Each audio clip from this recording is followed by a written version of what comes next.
Hello everyone, welcome to my YouTube channel. So in this video, we will be discussing on human resource planning process. So one of the first operative function in human resource management, determining the manpower requirement for the future with respect to the quantity, means the numbers, as well as in kind. So following are the step by step process how HRP will be moved in the organization. So it will start with actually objectives of human resource planning, current manpower inventory, forecasting the labor demand as well as the supply, identifying the gaps, then going for some action plan, training and development, as well as again the feedback or appraisal of manpower planning. So here is our flow chart given by Ashwatappa. So at the outer circle, we are having the environmental scanning. And first, I think we need to correlate our human resource planning objective to the general objective of the organization. So based on that, actually, the HR programs will be determined here. So you will go for two forecasting, labor forecasting and supply forecasting. And ultimately, I think you will get some gaps here. So based on that, the action plan will be made, it will be implemented, and finally there will be a control and evaluation program. So when there is a surplus of manpower,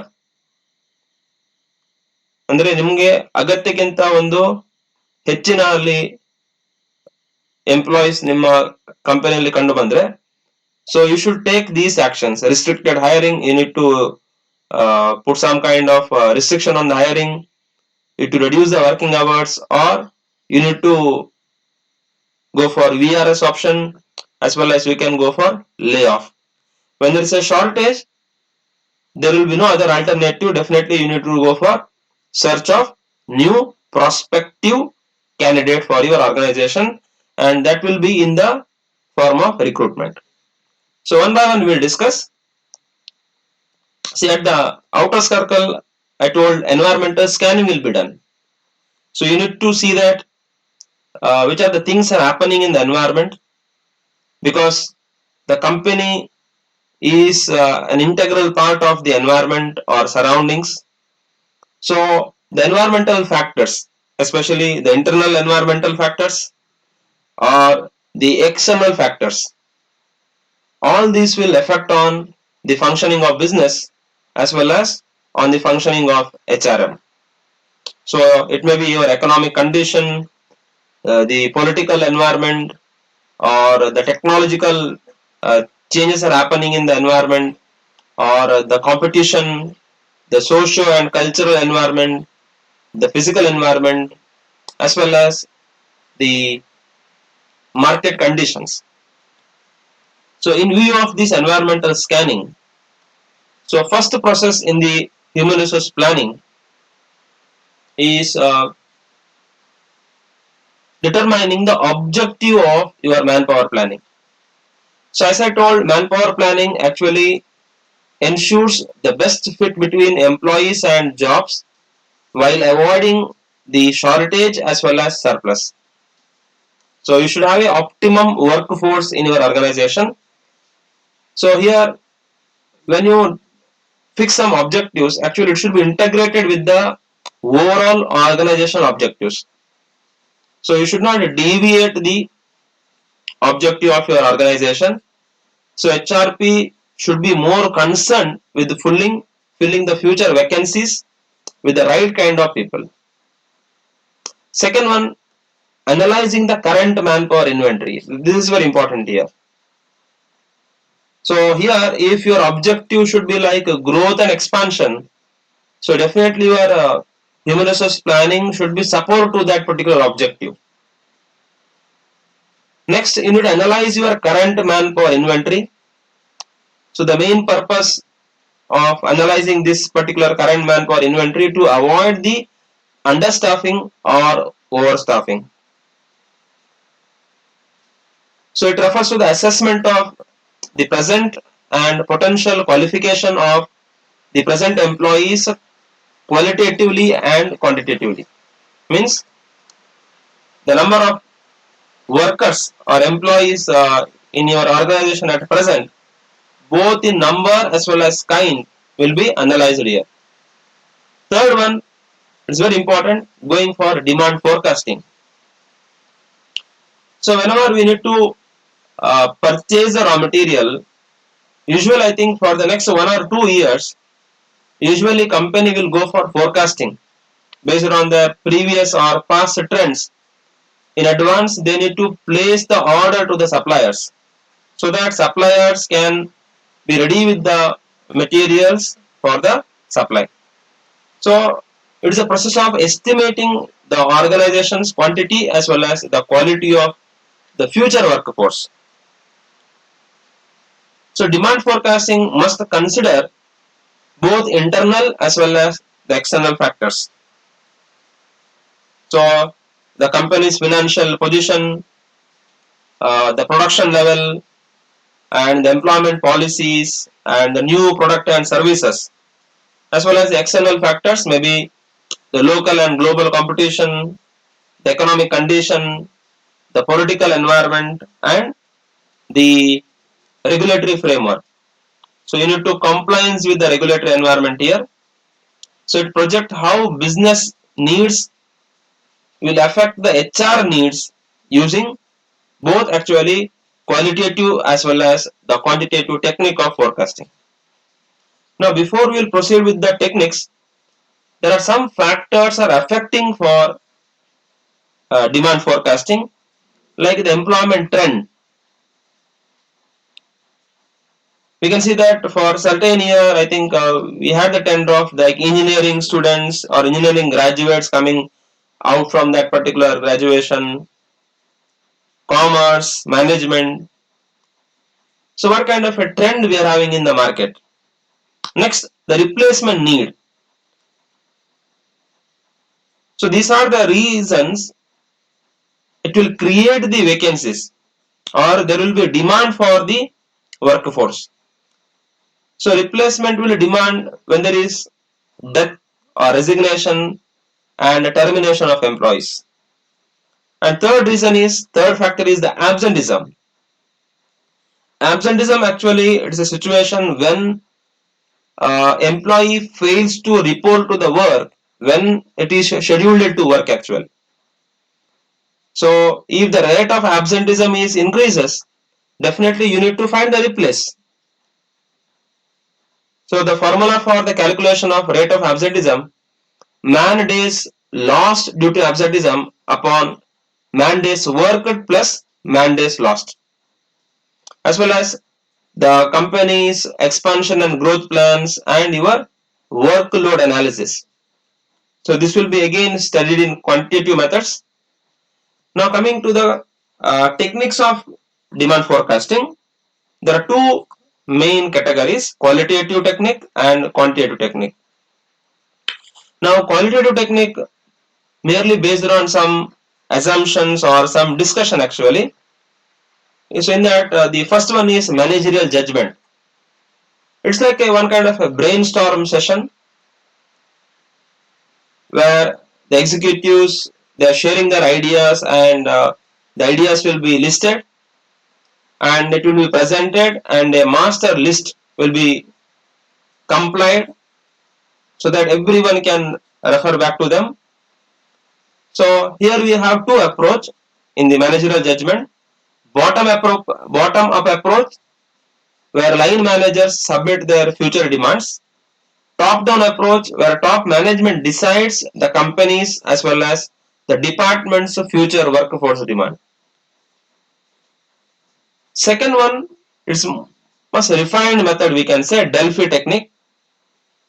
So here expert go through various rounds of forecast estimates, but here there will be no face-to-face meeting of the experts take place as an intermediary is involved here. Means directly there will be no discussion between line managers and the HR executives. So managers, they are asked to provide the manpower requirement as per the pre-designed questionnaire. So one questionnaire will be designed by the HR manager that will be circulated to the line managers or the other department heads. So they need to answer or they need to give reply to that. So each manager submit the requirement, and again the response are summarized, and again they send to the manager for further processing. So this process actually continues till a final conclusion on the forecast is reached. Means there will be a continuous dialogue between the expert and the departmental heads. So that's why we can say that Delphi technique is accurate as well as refined method. But on the limitation side, it consumes time as well as it is very difficult in administration. Coming to the quantitative technique, these techniques are based on assumptions that the future is an exploration of the past. Means the past data will be analyzed here. For example, the trend analysis. So past ratio between sales volume and number of workers are reviewed to determine the future demand. So for example, if your sales is 10 lakh and if you have a workforce of 10,000, in that case, if your future sales you will predict 10% increase, in the same manner you will forecast a 10% additional workforce for your company. So the previous year trend will be considered to forecast the labor. And second, more accurate method, work study analysis or workforce study analysis. So calculation of the amount of labor required by determining the length of operation and units of production will be done. So how I think it will be working? So we'll take one example here. So planned output for the next year. So next year you need to produce, assume that 20,000 units of some items. So standard hours per unit. So to produce one unit, so how many manpower or man hours required? So 5 hours let us we take. So planned hours for the year. So 20,000 units into 5. So the planned hours will be 1 lakh hours. And we can say that productive hours per man. Annual I think 2,000 hours. The average worker can put his effort, allowing all the excuses like overtime, absenteeism, and like rest time, all these things. So based on that, the number of direct labor is required to achieve our planned output, that is 1 lakh divided by 2000. So we require 50 workers. So 50 employees are required here to meet our requirement of 20,000 units. So this is a workforce study technique. It will determine the manpower requirement. And one more analysis is like a new venture analysis. It is useful for a new business venture where they don't have any past data. Estimating the HR needs based on the analysis of the existing company in the same business. So they need to refer the industry structure. So companies starting coal mine operation can predict the future personnel needs by analyzing the workforce demand of the companies operating in the industry. So when any venture is newly started, So how they can make some forecasting with respect to their workforce, it's called as the new venture analysis. And the second part, supply forecasting will be done. Means, whereas we can say that labor demand forecast project the HR needs, and the labor supply forecast the resource availability. So from which source you will get the manpower. So through this forecast, one can come to know the firm's current as well as the projected competencies. So in the supply forecasting, basically availability of kind and number of workers measured from two sources, that is internal supply as well as the external supply. So to calculate the internal supply, there is one equation we drawn here, that is your current manpower, your current personnel level minus outflow of your employees plus inflow. So let us have some estimation of internal supply of a computer programmer. So we can say that the current personnel level in that particular organization, like 250 employees they're having, and there is an inflow of new employees with the transfer and the promotion, like total 22 employees, and these are the sources outflow. So for various reasons, I think the vacancies are created, resignation, discharge, demotion, or retirement, as well as the promotion. Means internally they promoted to the other departments. So total outflow will be 42. So the total internal supply is current manpower, that is 250, minus outflow 42 plus 22, that is 230. Means at present now there will be 230 employees will be available to meet your HR need. On the other side, external supply, if there is shortage of internal source, then you need to depend on the external supply. Means the new blood will come to the organization, the new experience will be available here. So these are the benefit of the external supply. So organization needs to replenish the lost personnel, as well as whenever companies are going for growth and diversification, definitely they need to go for the external supply. Now after the two forecasting, fifth one is identifying the gap. So difference between demand forecast and supply forecast. So it will help to identify the surplus or maybe the shortage in the future. So gap may occur in terms of maybe the knowledge level or skills or aptitude. So we can say that if supply and demand is in equilibrium position, so gap is 0. If supply is more than demand, we can say there is a positive gap, and if supply is less than demand, I think the gap is negative. So based on this manpower gap, we need to go for some action plan. So converting the HR plan into action, so the implementation of these things, so it's based on various output here. So plans to meet the surplus manpower. If there is a surplus manpower ಅಂದ್ರೆ ನಮಗೆ ಅಗತ್ಯಕ್ಕಿಂತ ಜಾಸ್ತಿ ಇಲ್ಲಿ employees ಇದ್ರೆ, so what we need to do here, so we need to go for redeployment. Redeployment means we need to depute the employees to other department, or we need to go for the retrenchment in consultation with the trade union. We need to, there is no option, we need to reduce your workforce, that is called as retrenchment. Or people may persuaded to quit voluntarily through golden handshake, that is called as VRS. We know that when banks are introduced computers,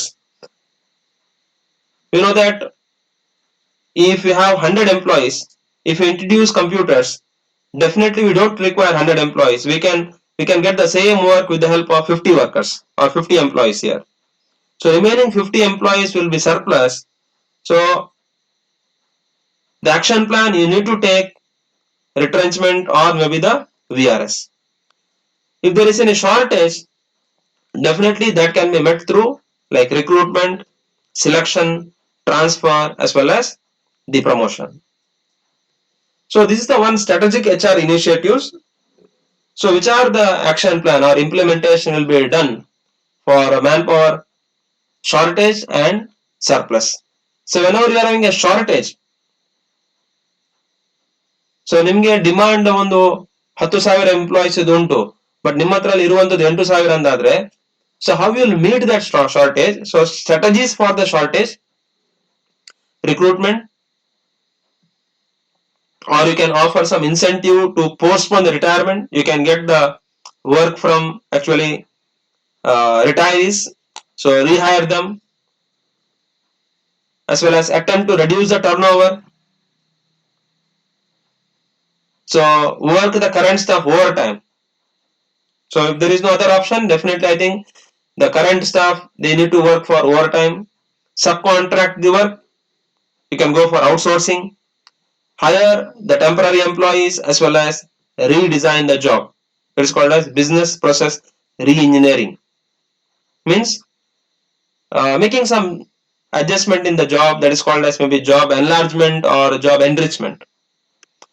And these are the strategies for managing the surplus. Freeze hiring means go for restricted hiring. Don't replace the leaving staff. Let them leave the company. Reduce the working hours. Leave of absence or across the board cut in pace. So reduce your salary compensation. Go for layoff. Reduce the outsource work and switch to variable pay plan. So all these are the common strategies are adopted by the companies when they need to manage the shortage and surplus. And finally, the evaluation thing will come here, the appraisal and the training and development. So once I think the employees are getting to the organization, we need to give them training. So training is not only for newcomers here, but also to the existing staff when they need to update their skills and knowledge. And identification of trainers will be done for conducting the training and development programs. And you need to decide the frequency of training and development, as well as the budget allocation for such program. And finally, effectiveness of the manpower planning process is to be evaluated, and comparison has to be made between HRP with its actual implementation to ensure the availability of the employees for different jobs. So this is the way actually the HRP will be done in the organization. So ultimately, to conclude this particular session, we can't predict the future 100%. But nothing is better than worst, we can say that. So without going for some forecasting, so if there is some work will be done to predict the manpower requirement, so definitely we will get a talented, qualified workforce to the organization. Thank you. So if you like, kindly share the video and subscribe my channel and put some comment.